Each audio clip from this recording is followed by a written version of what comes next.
So good morning everyone. Today I am going to talk about multicultural literature. But before we are going to define what multicultural literature is, let me read to you the history of multicultural literature. So, multicultural literature has a rich history that reflects the changing social and cultural landscape of the world. It emerged as a response to the need to representation and recognition of diverse voices in literature. So, from ancient oral traditions to the modern era, multicultural literature has evolved to encompass various genres and themes. So, the civil rights in 20th century has a big impact in promoting multicultural literature. So, the rise of multicultural literature was from 1980s to 1990s. So it has a different ethnic backgrounds. Then in 21st century, multicultural literature continued to evolve. It emphasized multiple identities. Now, let's define what multicultural literature is. So, multicultural literature is a literature that incorporates nationality, ethnicity, class, gender, family status, linguistic variation, and any other possible differences from mainstream culture. Given in the definition, what do we mean by multicultural literature? Let's just say, in real life, the characters should be from different backgrounds and have different experiences. So this literature help us see the world or what the world is through someone else's eye. It teaches us about the different struggles and joy of different people who might live halfway across the globe or right next to your door, but whose lives are different from our own. So I have here a question, and we are going to answer this later. So, why do you think librarians should purchase multicultural literature books? Librarians should purchase multicultural literature books because it can, number one, provide knowledge or information. So the multicultural literature exposes readers to different cultures, traditions, and historical events to expand their knowledge and understanding of the world. Second, it offers varying perspectives. So this literature presents narrative from diverse voices, allowing readers to gain insights and perspective that may differ from their own, fostering empathy and broadening their how they view the world. Third, it promote or develop an appreciation for diversity. So by showcasing the richness and uniqueness of various culture, multicultural literature encourages readers to appreciate and celebrate diversity to promoting inclusivity and acceptance. Fourth is it developed critical thinking skills. So this literature often explores complex social issues and challenges prevailing norms and stereotypes. Engaging with this narrative encourages readers to think critically, question assumptions, and analyze different viewpoints. Lastly, it provides enjoyment. So, of course, multicultural literature also provides enjoyment to the readers and the pleasure of immersing themselves in captivating stories, exploring vibrant characters, and experiencing different cultural settings, enhancing their reading experiences, and of course, it provides enjoyment through the readers. And for the four major ethnic groups in multicultural literature, let me give the virtual floor to Miss Naika Linohon. So good day everyone. So The topic that I will be discussing with you today is all about the four major ethnic groups in multicultural and international literature. So here are the four major ethnic groups.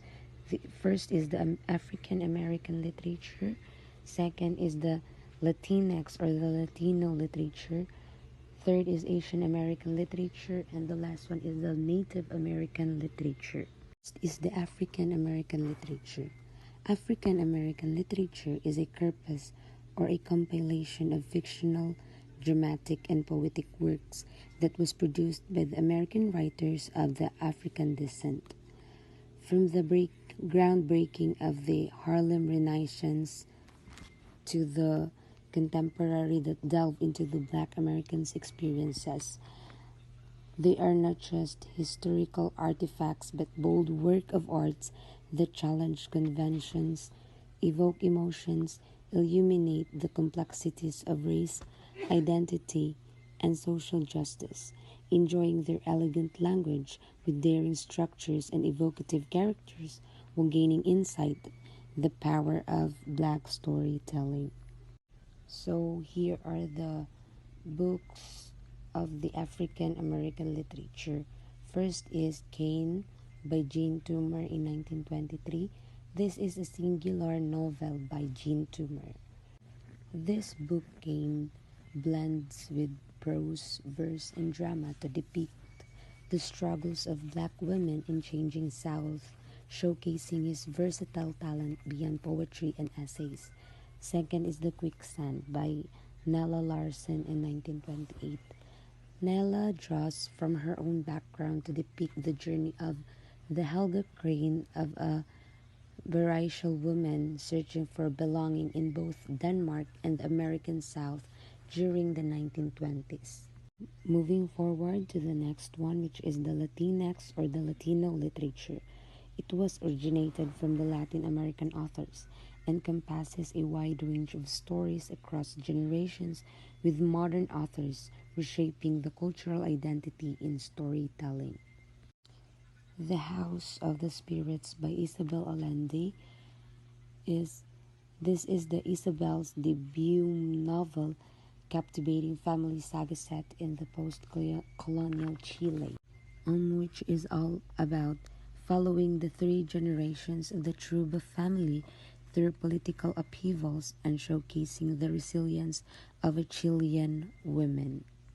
The book In the Time of the Butterflies by Julia Alvarez is about a vividly depicts the bravery of the Mirabal sisters as they resist the dictatorship of Rafael Trujillo in the Dominican Republic during the late 1950s, highlighting their clandestine activism and the real dangers they faced. The third one is the Asian American literature.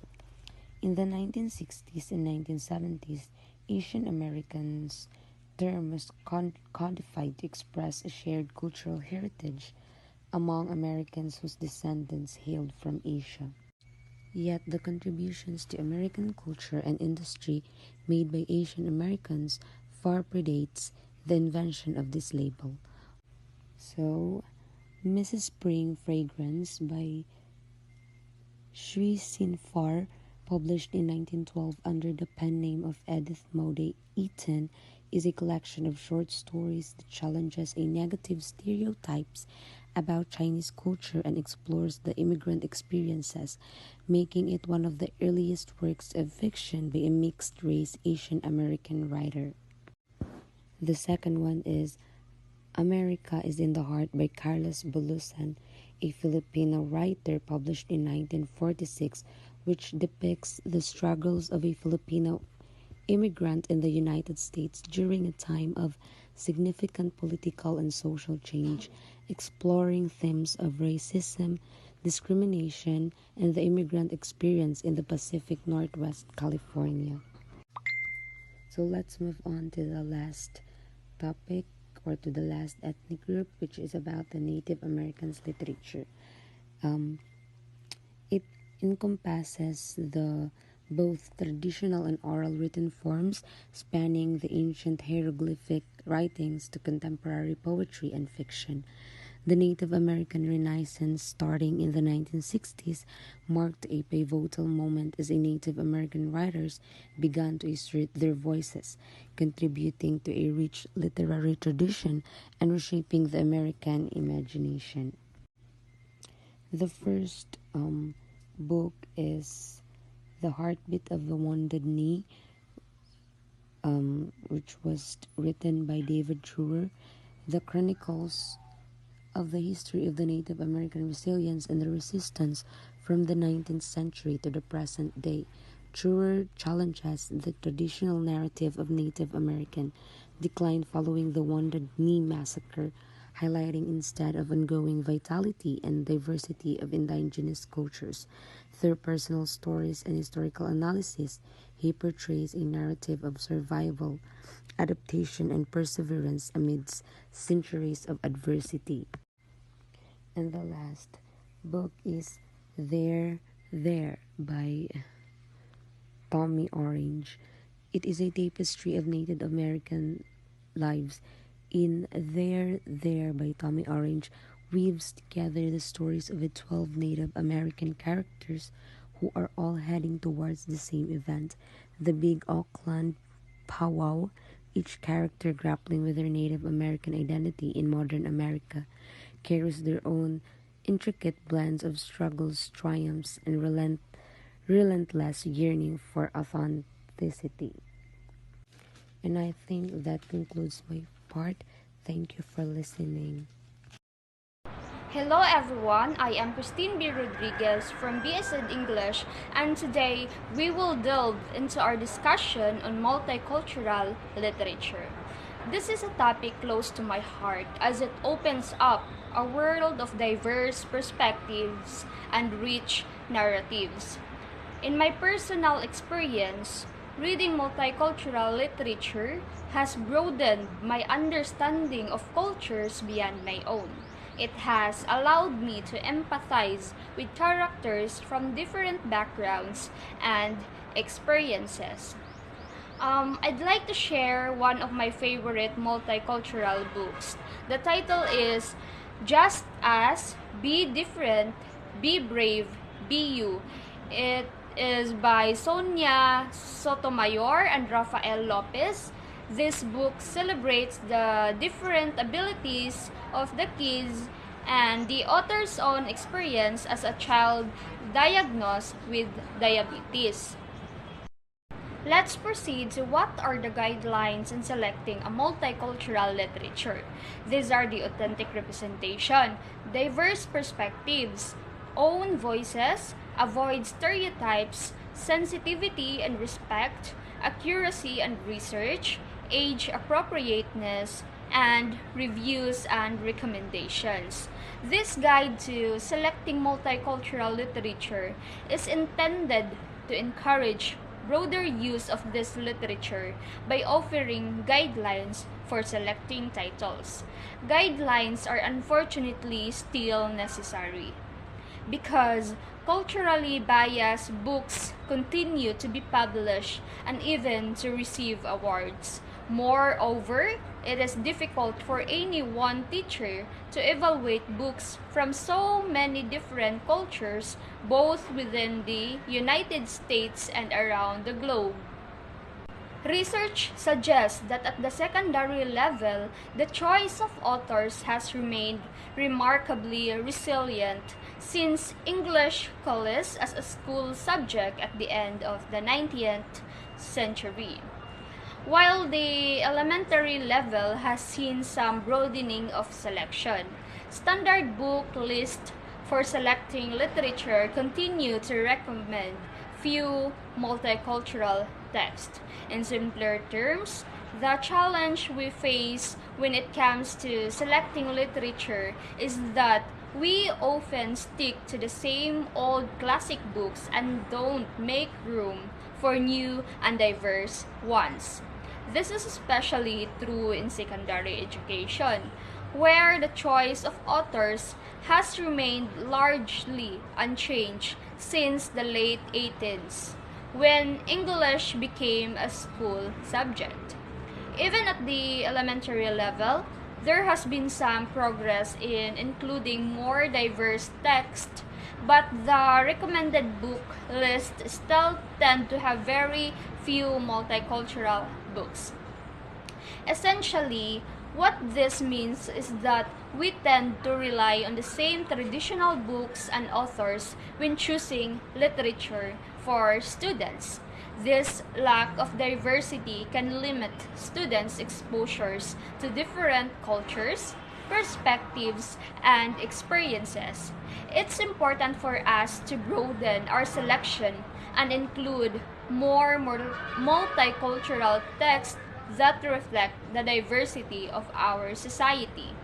By doing so, we can provide a richer and more inclusive educational experience for students.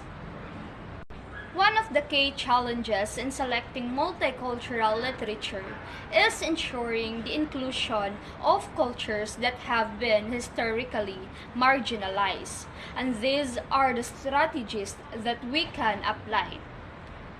First is to broaden representation, own voices literature, intersectionality, historical context, marginalize voices, and collaborate with community.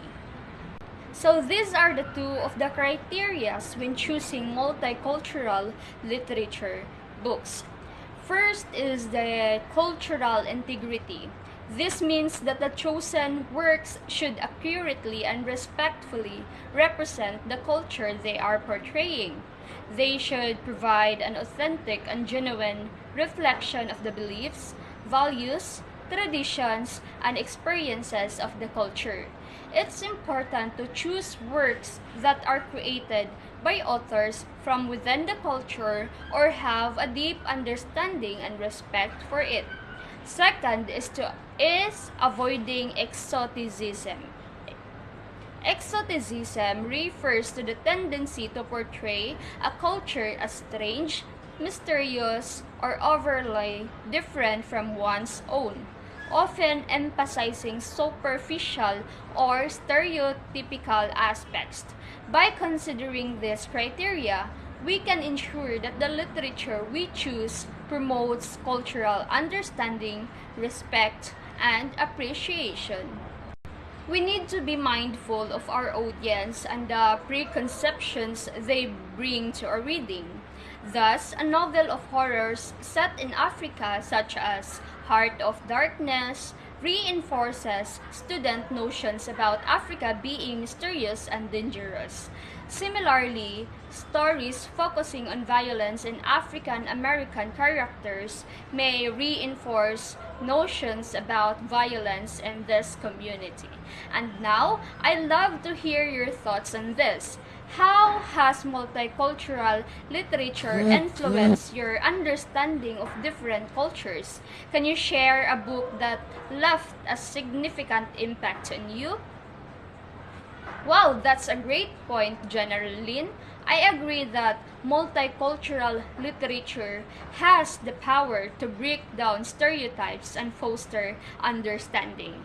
It's through these narratives that we can learn to appreciate our differences and celebrate diversity.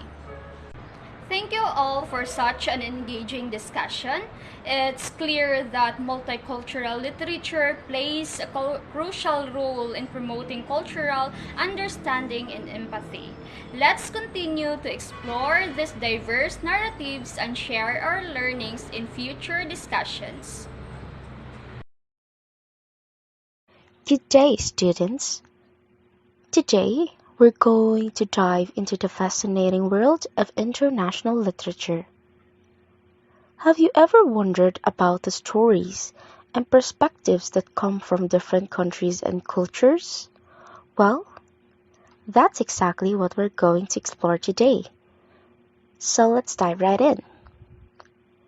Now, what have you observed from the pictures that I have shown you? Yes, different flags of the world. Now it is connected to my report today about international literature. Now, what is international literature? International literature refers to literary works written by authors from various countries and cultures. It offers us unique opportunity to explore different perspectives and experiences from around the world. We can find international literature in various genres like novels, poetry, plays, and essays. It's like taking a journey through diverse cultures, traditions, and worldviews, fostering cross-cultural understanding and empathy. To understand international literature, let's take a look at its background. International literature has its roots in ancient civilizations like Mesopotamia, Egypt, Greece, and Rome. During this time, written works were created and shared across regions, laying the foundation for the exchange of ideas and stories. However, the concept of international literature as we know it today began to take shape during the era of exploration and colonialism. During the age of exploration in the 15th and 16th centuries, European explorers embarked on voyages to unknown territories, encountering new cultures and people. These encounters sparked a growing interest in documenting and sharing these experiences with a wider audience. Travel narratives and accounts of explorers such as The Travels of Marco Polo became popular, marking the early age of international literature. The influence of colonialism played a significant role in the development of international literature. As European powers established colonies around the world, they brought their languages, cultures, and literary traditions with them. This blending of indigenous oral traditions with European literary forms gave rise to unique works that reflected the complexities of colonial societies. Moving forward to the 20th century, we witnessed the emergence of global literary movements that transcended national boundaries. Modernism and postmodernism, for example, challenged traditional literary conventions and embraced experimental forms of storytelling. Writers like James Joyce, Virginia Woolf, and Jorge Luis Borges explored themes of identity, language, and the human condition, contributing to the internationalization of literature. Now, let's talk about how international literature can truly be considered international. First, it encompasses works written in various languages, reflecting the linguistic diversity of our world. It represents different cultures, traditions, and perspectives, offering us a glimpse into the complexities of human experiences across borders. Secondly, international literature often incorporates elements from different cultures, blending them to create unique narratives. It explores universal themes like love, loss, identity, and social justice, which resonate with readers from diverse backgrounds. Thirdly, international literature transcends national boundaries and attracts readers from around the world. Works by internationally acclaimed authors are translated into multiple languages, allowing readers to engage with stories and ideas that originate from different parts of the globe. Lastly, international literature promotes cultural exchange and understanding. It provides insights into the values, beliefs, and histories of different societies, challenging stereotypes, fostering empathy, and encouraging dialogue between cultures. In conclusion, international literature has evolved over centuries, starting from the early travel narratives to the present-day global literary landscape. Its multilingual nature, cross-cultural influences, and ability to connect readers from diverse backgrounds contribute to a more interconnected and inclusive world. That's all for today's lesson. Thank you for your attention, and I look forward to our next adventure in the world of literature. So, good day everyone. This is the continuation of the topic international literature, and now we will be focusing on the importance, examples, and challenges in international literature. So, what is the importance of international literature?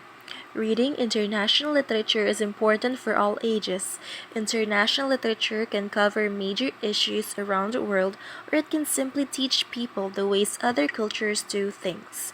When chosen wisely, reading international literature in school can be life-changing. International literature helps expand representation to include voices spanning a variety of cultures, ethnicities, nationalities, races, and more. The publication and study of international literature help disseminate stories of the human experience from a variety of perspectives around the world. The study of world literature or international literature is important because it allows for a broader and more inclusive understanding of literature from around the world. It helps to overcome the imbalances of canonization by providing a critique of the existing literary canon and inspiring the inclusion of neglected works in the future. World literature or international literature as an academic field is influenced by various disciplines such as anthropology, sociology, economics, and communication science, which contribute to a new sense of persistence to theory. It also offers a platform for exploring and comparing different ways of thinking about literature and aesthetics in different parts of the world.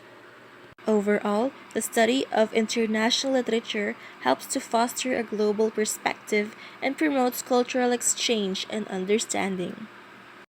These are some examples of international literature. So first is Grandma Lives in a Perfume Village by Susan Fang and Sonia Danowski, which was originally published in China last 2014. In this story, Charlotte's grandmother lives in a faraway village. A visit with grandma is always a special event, but this time she is frail. With encouragement from his mom, Charlotte plays with and helps grandma. When grandma dies shortly thereafter, Charlotte comforts his mom, reminding her that when it rains, grandma is washing her clothes in the sky, and that although the perfume village in heaven cannot be reached by train, it can be accessed by the heart. Fang Shujan's moving story, with stunning illustrations by Sonia Danowski, is a powerful reminder that love transcends all. The second example is When the Wolf is Hungry by Christine Naumann Villamin, which was originally published in France last 2017. In this story, Edmund Bigsnout, a lone wolf that he is, loves his solitary cabin in the woods. But lately, he's been craving urban rabbit for dinner, so he travels into the city to catch one. Unfortunately, the rabbit has a lot of neighbors who mistake Edmund for a kind and helpful resident. Perhaps Edmund can become a good neighbor, despite his bad intentions. The third example is Cry Heart But Never Break by Glenn Rinkved, which is originally in Denmark in 2001. In this story, aware their grandmother is gravely ill, four siblings make a pact to keep death from taking her away, but death arrives all the same. He comes gently, naturally, and he comes with enough time to share a story with the children that helps them to realize the value of loss to life and the importance of being able to say goodbye.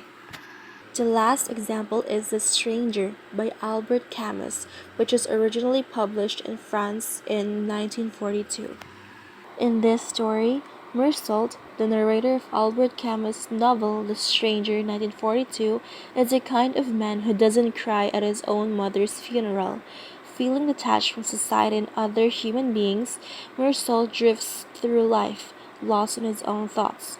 He is unmotivated by love or money and has no belief in things like justice or religion. To those who know him, he is strange, but to society at large, he is a stranger.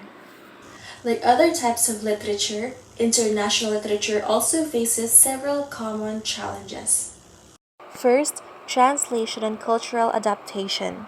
One of the primary challenges is translating literary works from their original language into other languages while preserving the nuances, cultural references, and literary styles. Translators must navigate the complexities of language and culture to ensure the essence of the original work is accurately conveyed to readers in different linguistic and cultural contexts. Second, cultural barriers and audience reception. International literature often faces challenges in reaching and resonating with a diverse global audience. Cultural differences, historical contexts, and societal norms can affect how a literary work is received and understood. The challenge lies in bridging these gaps and making the literature accessible and relatable to readers from different cultural backgrounds. Number three is distribution and accessibility. International literature may face challenges in terms of distribution and accessibility. Works from less well known or marginalized literary traditions may struggle to find publishers or receive limited distribution, making it difficult for them to reach a wider audience.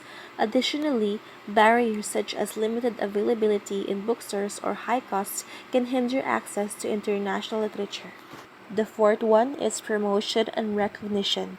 International literature may face challenges in gaining recognition and visibility in the global literary landscape. Works from certain regions or languages may be overlooked or underrepresented in major literary awards, festivals, and literary circles. This can limit the exposure and opportunities for international authors and their works. Fifth one, political and censorship issues. Literature that addresses sensitive or controversial topics, challenges prevailing ideologies, or criticizes political regimes may face censorship or restrictions in certain countries. Authors may face threats to their freedom of expression, leading to self censorship or limited dissemination of their works. These challenges can hinder the diversity and freedom of expression in international literature. Sixth on the list is language dominance and market pressures. The dominance of certain languages, such as English, can create challenges for literature written in other languages. Market pressures and commercial interests may prioritize works in dominant languages, leading to the marginalization of lesser known or regional literary traditions. This can limit the diversity and representation of international literature. The last on the list is preservation of cultural heritage. International literature plays a crucial role in preserving and transmitting cultural heritage across generations. However, the challenges of globalization and modernization can threaten the preservation of indigenous or traditional literary forms and oral storytelling practices. Efforts are needed to safeguard and promote diverse literary traditions. Overall, these challenges highlight the importance of promoting cultural exchange, translation, and accessibility to ensure the richness and diversity of international literature are celebrated and shared globally.